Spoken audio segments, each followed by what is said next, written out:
Hey guys, it's me again, Barry with Barry's 8-Track and Classic Car Radio Repair, and today we're demonstrating another conversion job. This is a unit sent in by Glenn in Litchfield, Illinois. It's out of a 66 Ford Mustang GT Coupe, or Coupe, if I want to sound real fancy here.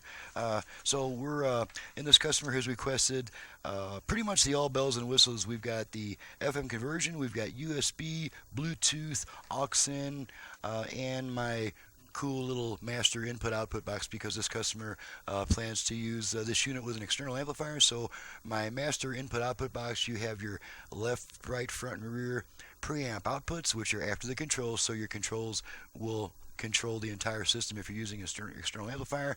Got our left-right aux input and of course our subwoofer output. None of these outputs are powered, of course they have to be fed into an external amplifier, but your radio now has its own built-in very powerful amplifier. So let's go ahead and test her out. Turn her on. I'm just going to run it down, make sure we pick up some FM stations here for the world. And out there in the was a people grow all-purpose plant food. Now on his words, I don't.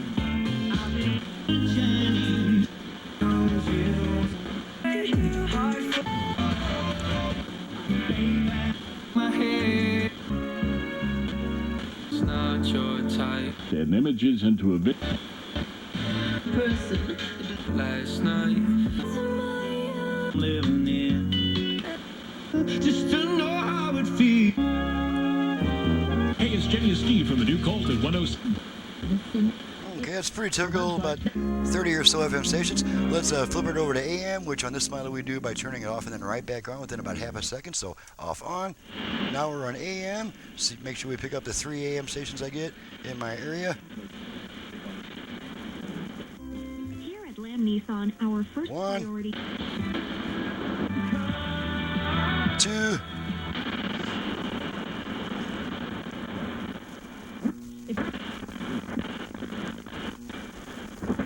No, Everybody's going to be home. And there's our 3 FMs, or 3rd AM stations. So now let's go back to FM just because I kind of like being on FM. Alrighty, we're going to demonstrate the, make sure we get output on all 4 speakers. Rotate our balance control all the way left, all the way right. Now ordinarily you would also have a virtual front rear fader, but on these 1960s radios that the tone control has such a short travel, it usually won't activate, so I won't even try to demonstrate it. You might get it to work once in a while, but it's generally not very responsive because you can see this, there's only just probably less than 100 degrees of rotation on this tone controls. Most of them have at least 300 degrees, so there's just not enough travel to activate that function. So we're unfortunately stuck with equal output on front and rear, but we do have control over our left and right balance. Okay, so let's go ahead and test we're going to make sure the Bluetooth goes into pairing mode. We don't need these meters anymore.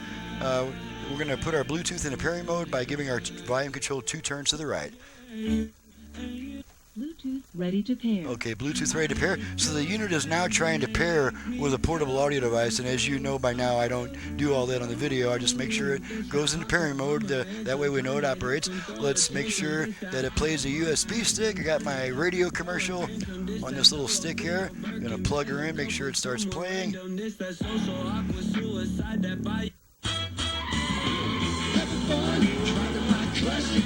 That's my radio commercial. Unplug that, radio comes back.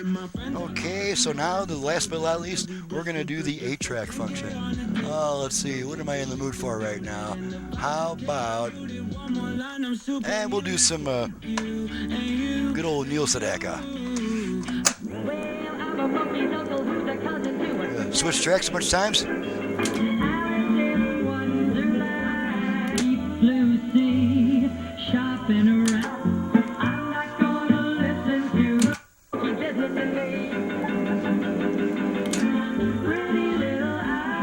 The water's fine, it's a start. pull the tape out, radio should come back. Radio comes back immediately. Last thing to test is the aux input, and I'm just going to feed a quick tone into it, make sure it switches over. And in this case, the aux input's going to be on our little external box, so there we go. Pairing not completed. Okay, we kind of got confused by the Bluetooth there. Now that's interesting. Oh, because I don't have the input level high enough. Okay, let's try this again. There we go. Okay, so we know the aux works, and it's going to take 20 seconds after using the aux input for the radio to come back. And don't be tempted to turn the volume up to see if you hear anything, because when it does come back, it's going to blow you out. Just be patient, give it 20 seconds, and the radio will come back. If you don't like that delay, just turn the unit off and then right back on as it is. There's the radio coming back by itself. So we are all cool and ready for some action here. So that the Trump administration was planning to shut down the entire United States. Okay, we don't need to hear any more about that, I don't think. Okay, so that takes care of it. Everything's tested. She's ready to go back to the customer. I'm ready to probably watch a hockey game. I'm Barry with Barry's 8-track and classic car radio repair, and you've just seen what I can do to an old classic car AM radio with or without an 8-track. We can add Bluetooth, USB reader, aux input, all kinds of cool stuff. My website is in the description below. My phone number, and this is for paying repair conversion customers only. It's not for do-it-yourselfers looking for parts or belts. I don't offer those services. My phone number is 928-533-9666. Thanks so much for watching and listening, and we'll see you guys next time.